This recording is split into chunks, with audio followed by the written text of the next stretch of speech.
Hello everyone! So ayan, magluluto ako ng fish soup, mala Arabic style. Yan po yung soup sa Arabic. Yan yung ingredients. Mayroong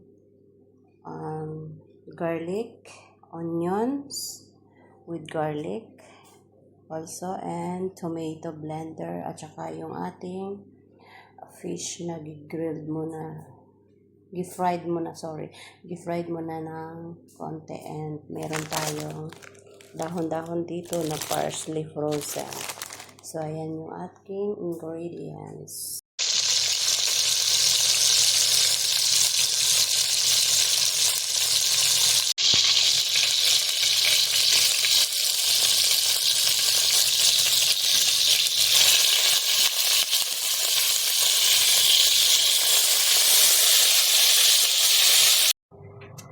So, ayan yung ipagpintuhan ko ng isda, guys. And lagyan natin yung sila.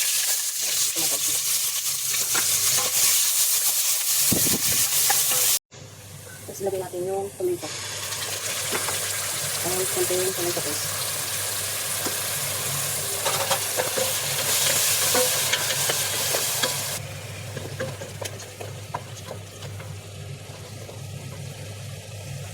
And lagyan natin yung frozen. Yung leeks.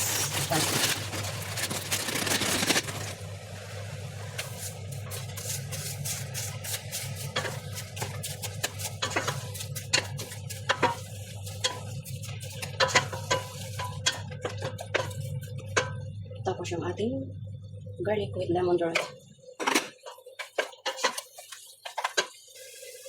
Ayan, pagkatapos na lagyan natin ng konti tubig. Hindi lang yung sabaw, guys, kasi ano na yan. So, ayan na siya, guys. Ready na siya. Siyempre, ilagay natin yung fish. Ayan.